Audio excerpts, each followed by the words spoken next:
dibawa pergi syurga. Fasyahid kuatnya nilai azam untuk bertaubat kepada Allah walaupun belum berbuat apapun juga amal adalah mengubah orang itu daripada perbuatan dosa yang dia lakukan dengan diampunkan seluruh dosanya dan digolongkan oleh Allah, dimasukkan ke dalam surga oleh Allah Subhanahu wa taala. Yang kedua pula kita melihat sebab daripada orang itu meninggal yang menjadi sebab utama orang itu dibawa oleh malaikat rahmat berada pada tempat yang dekat dengan orang yang saleh satu jengkal. Yang menyelamatkan orang itu walaupun awalnya adalah azam, tetapi yang daripada malaikat yang berselisih nak bawa kepada ruh itu kepada syurga ataupun kepada neraka, yang menyelamatkan orang itu dengan dibawa pergi syurga karena dia dekat dengan kampung orang saleh. Ini dekat dengan kampungnya saja, bukan lagi dengan orang salehnya. Kalau dekat dengan kampung orang saleh dia diselamatkan oleh Allah Subhanahu wa taala, bagaimana kalau dia dekat dengan orang yang saleh? Walihada kita melihat di dalam Al-Quran, dalam surat Al-Kahf yang insyaAllah kita akan kaji bersama, kita melihat bagaimana penjagaan Allah kepada orang-orang yang saleh. Kepada itu dua budak yang yatim, antara kisah Nabi Musa dengan Nabi Khidir alaihissalam, ketika datang pergi ke ke sebuah rumah untuk meminta satu pemberian, maka orang rumah itu tak bagi. Wajada jidaran yuridu ayang qadha fa aqama, dia mendapati dinding yang nak roboh dia tegakkan. Nabi Musa mengatakan, "La takhata, kenapa kamu tidak meminta upah daripada perbuatan kamu itu?" Nabi Khidir mengatakan, "Hadza firaqu baini wa bainik, ini tempat perpisahan antara kamu dengan engkau." Dia ceritakan sebabnya, di antaranya wa ammal jidar, adapun dinding itu fakana li ghulamain, adalah milik daripada dua anak yatimain, yatim. Wa kana tahtahu kanzun lahuma, di bawah rumah itu ada kanz, harta. Wa kana abuhuma salihah. Dan kedua sebabnya adalah karena ayah kepada dua budak ini orang yang saleh. Allah memutuskan Nabi Musa dengan Nabi Khidir. Nabi Khidir diperintahkan dengan tangannya yang mulia untuk menegakkan dinding yang tengah akan meroboh, ditegakkan kembali, disebabkan dua atau orang tua atau ayah kepada dua anak yang duduk di rumah itu adalah orang yang saleh. Ahli tafsir mengatakan bahwasanya yang dimaksudkan ayahnya saleh itu dia punya datuk yang ketujuh. Saleh, barakah kesalehan datuk itu sampai kepada cucunya yang ketujuh, yang yatim. Ila penjagaan Allah Subhanahu wa taala berterusan kepada orang-orang yang dipilih oleh Allah Subhanahu wa taala. Syahid adalah di sini bagaimana untuk dekat dengan orang-orang yang saleh itu adalah membawa barakah dan penjagaan daripada Allah Subhanahu wa taala. Salah seorang daripada seorang bernama Ibnul Munkadir, dia mengatakan innallaha la yahfadhu birrajulis salih waladahu wa walada waladihi wad duwairat allati hawlahu. Allah akan menjaga dengan satu orang saleh anaknya dan anak kepada anaknya serta kepada rumah yang di sekelilingnya. Satu orang saleh. Walihada Ibnu Musayyib pula mengatakan kepada anaknya, "Ya waladi wallahi, wahai anakku demi Allah, la azidanna fi salati. Aku akan tambah beribadah salat kepada Allah, la'alli uhfadha fika, sehingga aku dijaga oleh Allah dan penjagaannya itu berterusan sampai kepada kamu." Ada pentingnya kesolehan seseorang kepada Allah akan dijaga kepada keluarga dan kepada zuriyahnya. Mudah-mudahan kita digolongkan kepada orang-orang yang saleh oleh Allah Subhanahu wa taala. Amin. Allahumma amin. Yang ketiga, dia kata istirda'il khusum hatta la yabqa li ahadin 'alaika haq. Meminta keridhaan daripada orang yang bermusuhan dengan kita sehingga tidak tersisa li ahadin kepada seseorang 'alaika kepadamu hak, melainkan kamu sudah tunaikan hak itu kepada orang tersebut. Yakni Kalau kita berurusan dengan orang lain yang ada kaitan dengan hak orang itu ada pada kita, hendaknya kita tunaikan. Kalau itu hutang, kita tunaikan. Kalau itu berkaitan dengan marwah, kita meminta maaf. Kalau kita menodai marwah orang lain, ghibah, mengumpat tentang orang lain, dan lain sebagainya, kita meminta dihalalkan atau dimaafkan oleh orang tersebut. Ini barulah urusan kita dengan dia adalah bersih. Nabi sallallahu alaihi wasallam Nabi bersabda, "Atadruna manil muflis?" Tahukah kamu siapa orang yang muflis, yang bankrupt? As-sahabah mengatakan, "Ya Rasulullah, al-muflisu fina man laysa lahu dirhamun wala dinar." Orang yang bankrupt ini orang yang tak ada duit dirham ataupun dinar. Nabi bersabda, al-muflis, orang yang muflis itu adalah orang yang datang nanti di hari kiamat bisalatin, dengan pahala salat. Orang bawa pahala salat nanti di hari kiamat boleh menjadi muflis. Wa zakatin, pahala zakat. Orang yang bayar zakat pun pula boleh menjadi muflis nanti di hari kiamat. Wa siyamin, orang yang juga berpuasa boleh juga menjadi muflis. Walakin, tetapi syatama hada, dia mencaci kepada si fulan. Wa akhadha mala hada, dan dia telah mengambil mencuri harta si fulan. Wa safaka dama hada, dan dia telah menumpahkan darah kepada si fulan. Fayu'ta hada min hasanati wa hada min hasanati, maka masing-masing daripada orang yang dizalimi oleh orang yang tadi datang membawa pahala salat, puasa dan zakat, yang dizalimi semua diambil haknya daripada orang itu dengan diambil pahala puasa, salat dan zakat diberikan kepada orang yang dizalimi, sehingga terlunasi hutang tersebut nanti di hari kiamat. Kalau sampai jumlah bilangan orang yang dizalimi itu lebih dan masih ada lagi, sementara kebaikan dia sudah habis, apa yang berlaku? Tak boleh bayar hutang. Dosa orang yang dizalimi diambil, dibagi kepada dia. Datang dengan pahala, kembali dengan dosa. Semua diantarkan oleh Allah Subhanahu wa taala ke neraka, wal iyadu billah.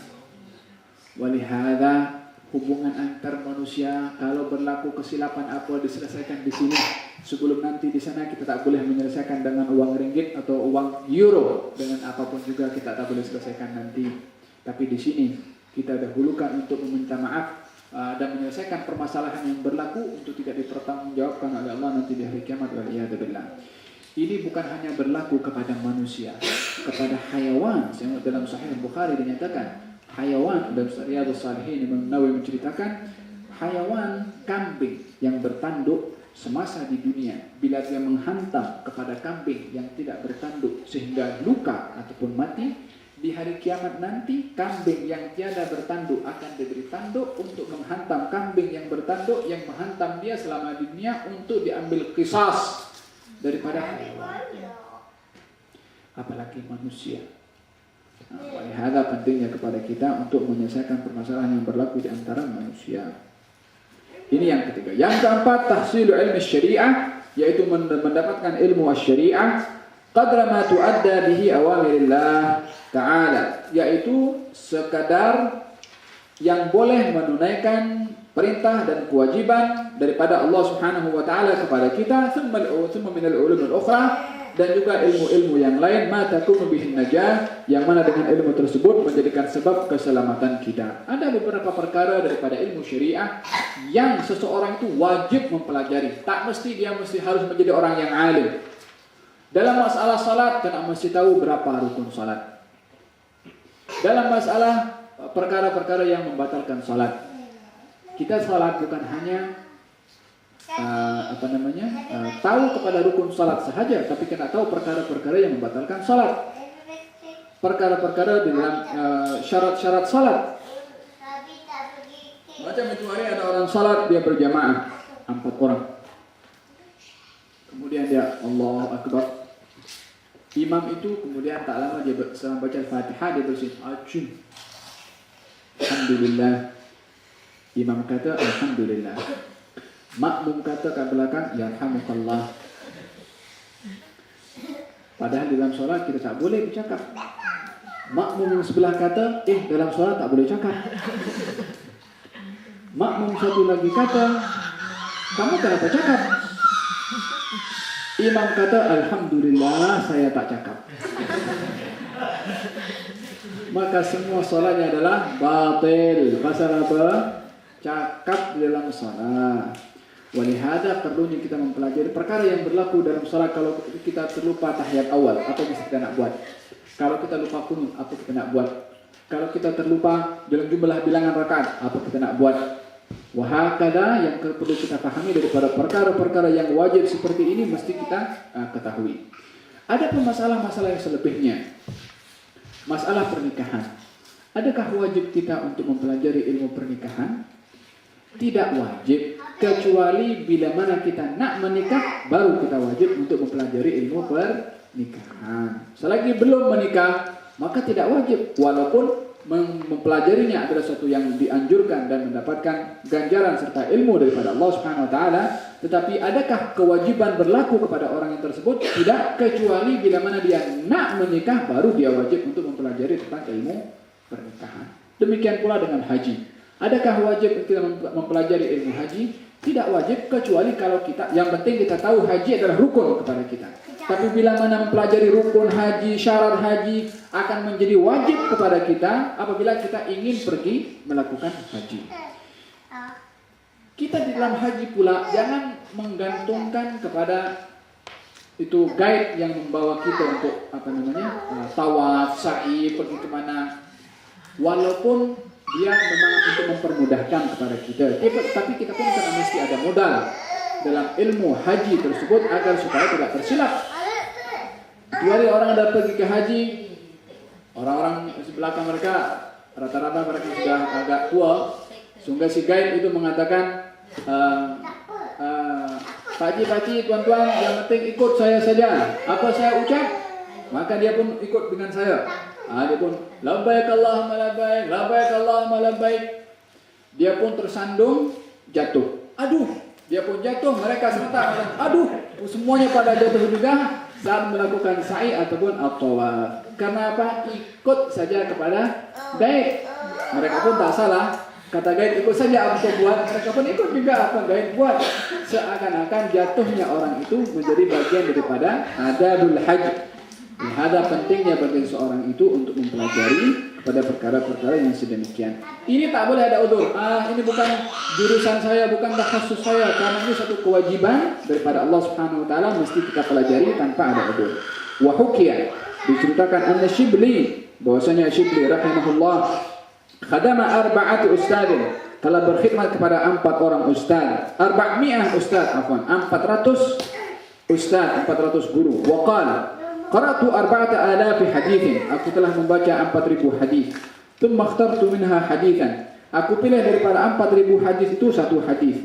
Wa amiltu bihi, dan aku beramal dengan satu hadis tersebut. Wa khallaitu ma siwah, dan aku tinggalkan 399 hadis itu. Li'anni, karena sesungguhnya aku ta'ammaltuhu, merenungi satu hadis itu. Fawajadtu khalasi wa najati fi, dan aku mendapati keselamatan aku berada pada satu hadis itu. Wa kana ilmu al-awwalin wal akhirin kulluh mundarijun fi, dan sesungguhnya ilmu orang-orang yang terdahulu dan yang akan datang keseluruhannya berada pada satu hadis itu. Faktafaitu bihi, maka aku cukup memegang kepada satu hadis itu. Wadalika, yaitu hadis anna Rasulullah sallallahu alaihi wasallam qala li ba'd ashabihi, bahwasanya Rasulullah SAW bersabda kepada sebahagian sahabatnya, "I'mal li dunyak", beramallah kamu untuk duniamu, biqadri maqamika fiha, sekedar kedudukan kamu berada di dalamnya.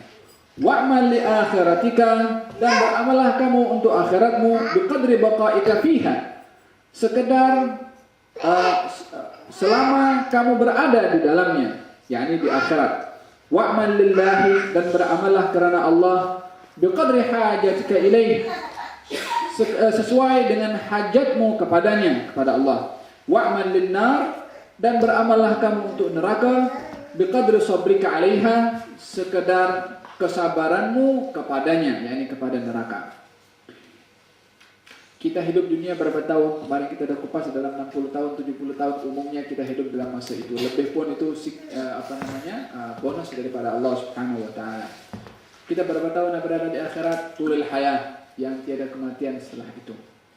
Walihada dikatakan, i'mal lidunyaka ka'annaka ta'ishu abada wa amal li akhiratika ka'annaka tamutu badan.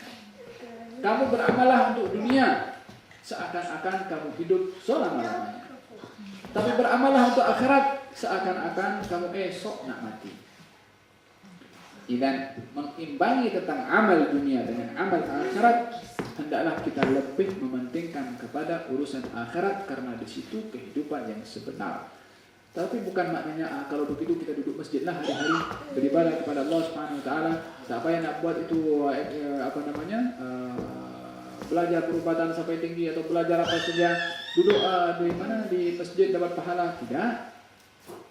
Kita memiliki tanggung jawab menjadi khalifah di atas muka bumi ini daripada sekian ramai makhluk Allah Subhanahu wa taala. Bahkan dalam ilmu yang kita cari, kita sudah kupas berkenaan dengan masalah ilmu-ilmu yang kita pelajari untuk kita gunakan berkhidmat untuk Allah. Bukan kita berkhidmat untuk ilmu itu atau untuk dunia, mendapatkan gaji tinggi, jawatan tinggi dan lain sebagainya. Walaupun itu boleh, tapi bukan menjadi matlamat utama.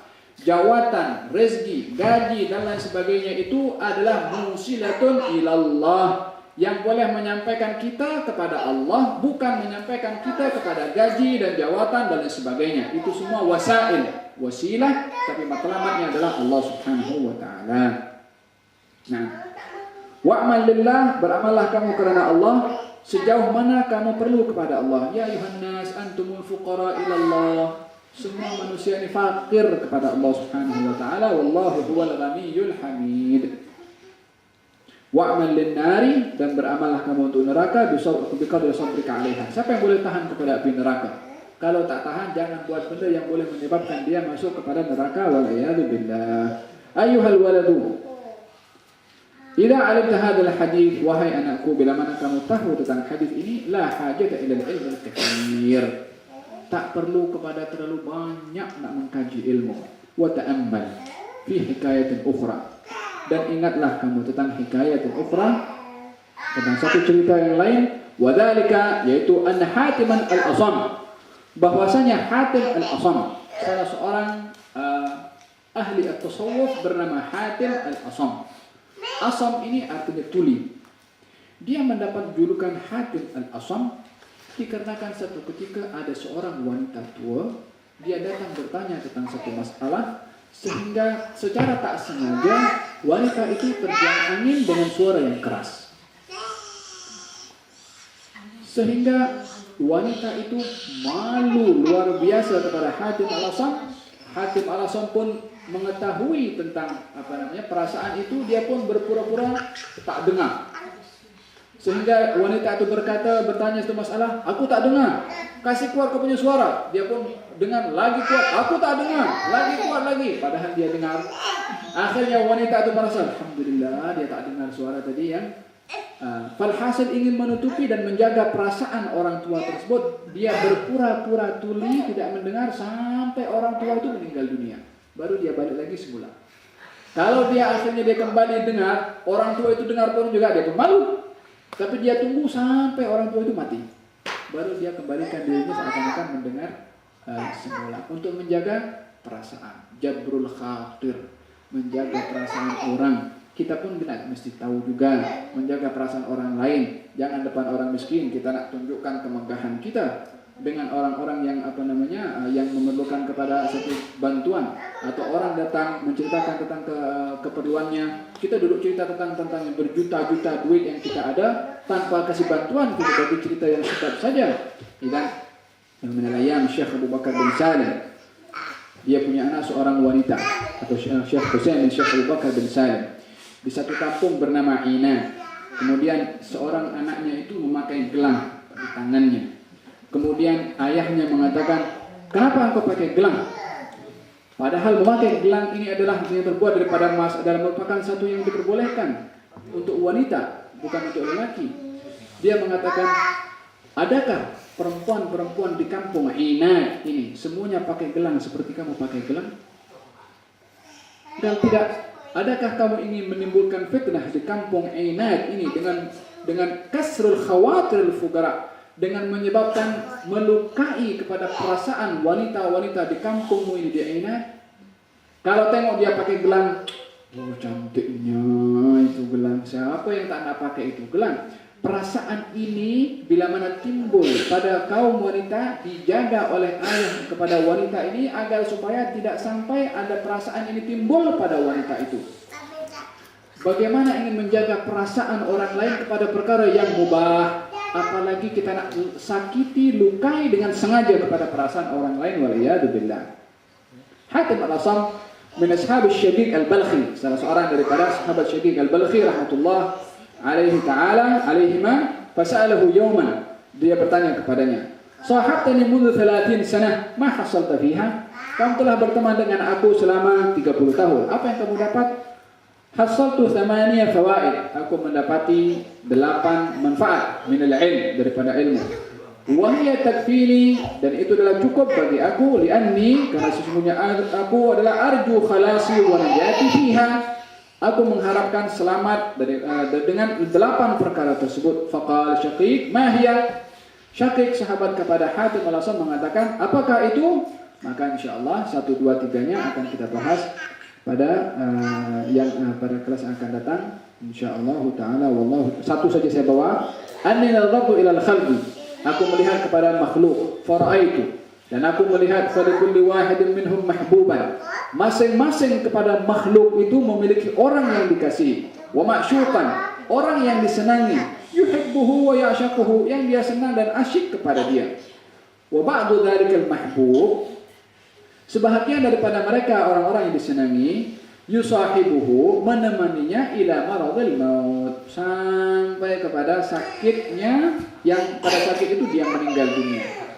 Wa ba'duhu, sebagian lagi, ila syafiril qabr, menemaninya sampai kepada liang lahat sahaja. Thumma yarji'u kulluhu, kemudian ke semua sahabat yang dikasihi dan disenangi itu kembali, wa yatrukuhu faridan, meninggalkan dia sendirian berada di dalam kuburnya. Faridan, seorang diri. La yadkhul ma'ahu, itu yang disenangi semuanya tidak masuk bersama dia ke dalam kubur. Fatafakkartu, maka aku berfikir, wa qultu, dan aku mengatakan, afdalu mahbubil mar'i, seseorang yang layak untuk disenangi, ma yadkhul fi qabrihi, adalah sesuatu yang dapat masuk bersama dia ke dalam kuburnya, wa yu'anisuhu, dan menemaninya di dalam kubur. Fama wajadtuhu, dan aku tidak mendapati yang demikian itu, ghairal a'malis salihah, selain daripada amal-amal perbuatan yang saleh. Fa akhadtuha, maka aku ambil amal perbuatan saleh itu mahbuban, sebagai sesuatu yang aku senangi, li, bagi aku, litakuna sirajan, agar supaya amal perbuatan saleh itu menjadi umpama lampu atau sinar, li fi gabri, bagi aku di kubur aku, wa tu'anisuni, dan menemani aku fihi, di dalam kubur, wala tatrukuni faridan, dan tidak meninggalkan aku seorang diri. Sebagaimana kita jelaskan kemarin, ikut mayit itu 3, hartanya, keluarganya, amalnya, wa yarji'u ithnan, dan akan kembali ke 2, yaitu harta dan keluarga. Wa yabqa amaluhu, amalnya dia akan sentiasa menemani kepada orang tersebut berada di dalam kubur. Yang akan membuat kita senang di dalam kubur ini amal kita saja. Keluarga, siapapun juga nak hantar pun sampai kepada liang lahat saja. Pada akhirnya dia pun akan tanam kita di dalam kubur. Ada penghujung daripada kehidupan manusia, antara manusia akan selesai sampai ke kubur. Setelah itu mungkin kalau anaknya orang yang saleh boleh mendoakan. Kalaupun anak yang saleh itu mendoakan, bila dia mendoakan, mungkin yang kita selalu tengok, mereka pergi ziarah kubur setahun sekali, masa hari raya Idul Fitri baru pergi kubur sana. Di dalam rumahnya tak pernah ada buat bacaan untuk dihantarkan kepada orang tuanya sudah meninggal dunia. Dengan kesibukan hari-hari dalam urusan dunia, sehingga dia lupa akan jasa budi baik orang tua kepada dia. Jadi kalau nak menunggu daripada orang mengirimkan pahala sementara dia berada dalam kubur, kita akan merasa gelisah di dalam kubur. Tapi kalau kita dah memiliki bekal tersendiri menemani kita di dalam kubur, kita akan tenang berada di dalam kubur dengan amal perbuatan kita berada di dalam kubur. Nabi SAW suatu ketika dia bertanya kepada salah seorang sahabatnya, manakah harta yang kamu senangi? Adakah harta kamu atau harta kepada orang-orang ahli waris kamu? sahabat mengatakan, ya Rasulullah, tentulah kami ini senang kepada harta kami. Yani manakah lebih senang, hartamu atau harta ahli waris kamu? Mereka sahabat mengatakan, kami senang kepada harta kami sendiri dibandingkan dengan harta ahli waris kami. Kata Nabi SAW, sesungguhnya harta kamu itu adalah harta yang kamu infakkan.